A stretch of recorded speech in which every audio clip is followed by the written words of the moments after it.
రెండేళ్లలోనే ప్రజల్లో తిరుగుబాటు ప్రారంభమైంది.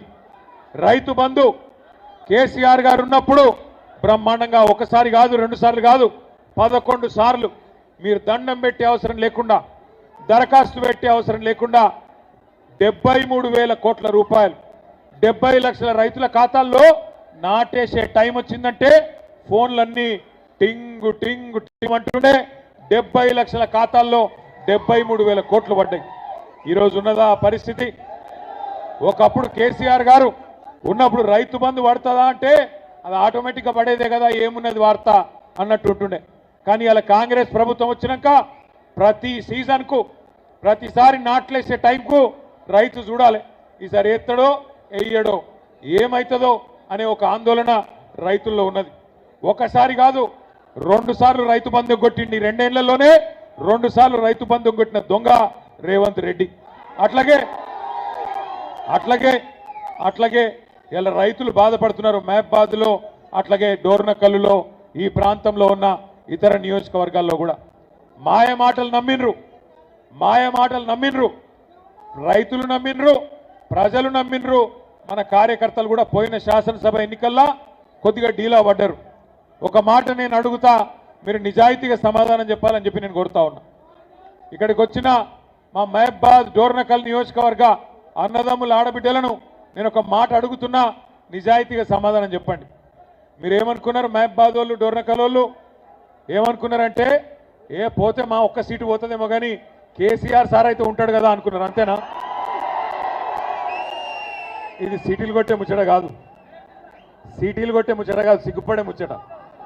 ఎందుకంటే ఇక్కడ మీరు ఓడిపోతే, ఎమ్మెల్యేలు గెలవకపోతే కేసీఆర్ సార్ ముఖ్యమంత్రి ఎట్లయితాడు? మీరేమనుకున్నారు? పోతే మా ఒక్క సీటు పోతుంది, పోతే మా ఒక్క ఎమ్మెల్యే పోతాడు, కానీ కేసీఆర్ ఉంటాడు కదా అనుకున్నారు. మాకేం డోకా ఉన్నది, రైతు బంధు వస్తుంది, 24 గంటల కరెంట్ వస్తుంది, గోదావరి నీళ్లు తెచ్చిండు కేసీఆర్ గారు కాళేశ్వరం రూపంలో. ఇదివరకు వాళ్ళు కాలువలతో విడిచిపెట్టిపోతే ఆ కాలువల్లో తుమ్మ చెట్లు మొలిస్తే మా డోర్నకల్లులో, తుంగతుర్తిలో, మా నెల్లికుదురులో, కేసముద్రంలో కాళేశ్వరం నీళ్లు తీసుకొచ్చిన ఘనత ఎవలది? గోదావరి నీళ్లు తెచ్చిన ఘనత ఎవలది? కేసీఆర్ గారిది. అందుకే మీరేమనుకున్నారు? కేసీఆర్ అయితే ఉంటాడు, పోతే మా సీటు పోతుంది అనుకున్నారు. కానీ ఇప్పటికి అర్థమైందా మరి? ఒక్కొక్క ఓటు విలువ, ఒక్కొక్క గ్రామంలో ఒక్కొక్క ఎమ్మెల్యే విలువ ఇప్పుడన్నా మనం తెలుసుకోవాలి. మీ లెక్కనే చాలామంది అనుకున్నారు రాష్ట్రంలో. మీరు మహబాద్ వాళ్ళు ఎట్లా అనుకున్నారో, పాలకుర్తి వాళ్ళు ఎట్లా అనుకున్నారో, డోర్నకల్ వాళ్ళు ఎట్లా అనుకున్నారో, ఇంకా వేరే వాళ్ళు కూడా గట్లే అనుకున్నారు. ఆఖరికి ఏమైంది? దొంగ మాటలు చెప్పి, జర్ర నువ్వు ఆడ మొత్తుకుంటే నేను ఇడ మొత్తుకుంటే ఎవరికి నడుతుందా తమ్మి ఆగు. దొంగ మాటలు నేనేదో కోపంతో అంటలేను, బాధతో అంటలేను. దొంగ మాటలు చెప్పి ఇవాళ అధికారంలోకి వచ్చింది అడ్డదారిన కాంగ్రెస్ పార్టీ. ఎన్ని మాటలు, ఎన్ని అబద్ధాలు! ఒకటా రెండా? 420 హామీలు. కేసీఆర్ గారు 10,000 ఇస్తే రైతులకు నేను 15,000 ఇస్తా అన్నాడు.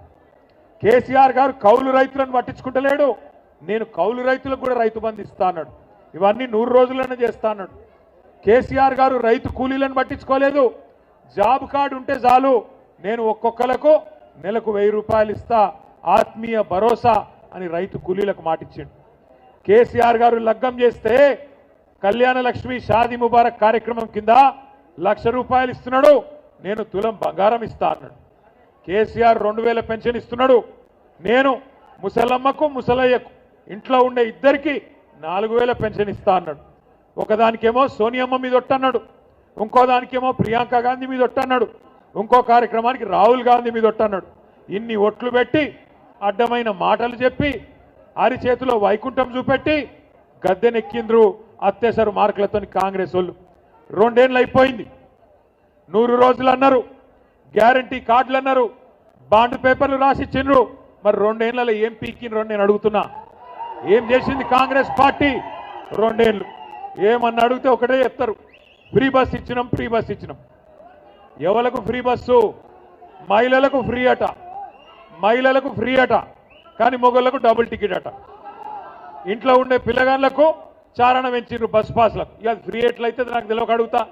అంటే ఇట్లా అబద్ధాలు చెప్పి రాష్ట్రాన్ని ఆగం చేసి మంచిగా నడుస్తున్న రాష్ట్రాన్ని ఇవాళ ఆగమాగం చేసే పరిస్థితి తీసుకొని వచ్చినారు. మన ప్రజలు కూడా నమ్మిండ్రు. కేసీఆర్ గారు 2000 పెన్షన్ ఇచ్చిండు కదా, మరి ఈయన చెప్తున్నాడు కదా 4000 ఇస్తా అని, ధనిక రాష్ట్రం కదా ఇస్తాడేమో అనుకున్నారు. మరి ఎక్కడ పోయింది ఇవాళ ధనమంతా? ఎక్కడ పోతుంది అంటే ఢిల్లీకి పోతున్నది. ఢిల్లీకి పోతున్నది. ఇలా నిజంగా మహబాద్కి ఇక్కడికి వస్తుంటే కవితమ్మ ఫోన్ చేసింది.